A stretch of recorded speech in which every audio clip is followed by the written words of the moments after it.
Hey guys, today I have a new version of the SAG sorter that is 3 blocks smaller than the previous. Now why would you ever want to use this over the old one?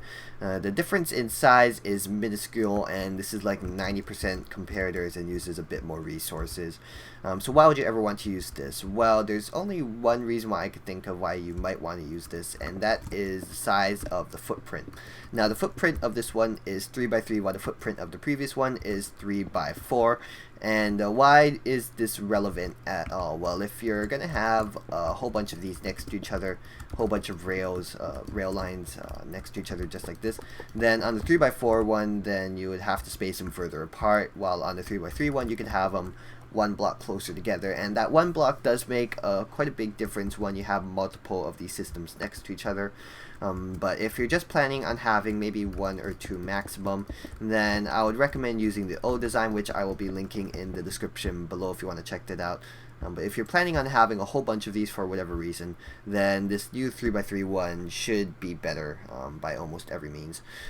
So the way this works is pretty much exactly like the old design. If I were to have an empty cart, it'll just sail right on through. It wouldn't do anything.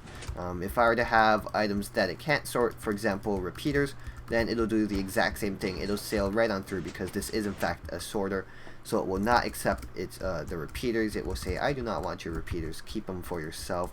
But if you give it quartz, which is what I set the filter as over here, if you give it quartz, then it will accept all of it. It'll take all of your quartz and then put them into this chest down here, and when it's done, it'll do its little hopper dropper thing and send it on its way just like that. But if you're planning on making this, then I recommend you stick around for the tutorial. But other than that, you guys have a good day, and until next time, goodbye. But like I said, tutorial's coming up right now. Alright, so I already have a lead-in over here for momentum. Now to start things off, we need a slab there, a block there, and then a hopper filter there, a sticky piston underneath that block, a powered rail on the hopper filter, and then a detector rail on the slab.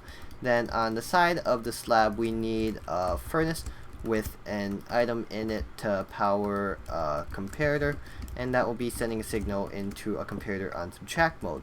Now this comparator on subtract mode will be powering a hopper dropper circuit over here through that dust, and then put an item in there, and this will be powering another dropper, except this time it's going to be facing downwards into a hopper.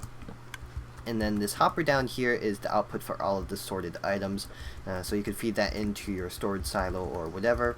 And then on the side of this hopper dropper circuit, we're going to need another hopper dropper circuit, and this time it's a monostable, and when it goes through this comparator, when the signal goes through this comparator, it'll power the sticky piston, and that will be sending the cart off on its way when it does get powered. Now to power the hopper dropper circuit, we need a sticky piston holding a redstone block, and to power it from this side, we need a comparator, and that'll be powering that block going into that sticky piston. Then on this side, we need a repeater to power a block going into this dust, and that'll also be powering that sticky piston there as well. Now on the side of this block, we need another piece of dust, and that will be going into this torch powering that powered rail. And then I think we're done with the redstone, so we can fill this up with items. Let me grab more items, 1, 2, 3, and then an item in this bottom hopper as well, and then let's test it out. So filled this mine cart up with some quartz. I think I put 10 in there, so we should be receiving 10 down in this hopper, and there we go, and it'll send the cart off into the void. So the way this works is there's a hopper on the hopper, and a hopper on the dropper, and a dropper on the hopper, which gets items from the dropper, but the dropper on the hopper gets items from a hopper, which is sorted by a hopper. So the dropper on the hopper is powered by a dropper, so the hopper above the hopper on the dropper has a chance to be a stopper for all the hoppers and the dropper. So that's enough zombachu for today. I hope you guys enjoyed, and until next time, goodbye!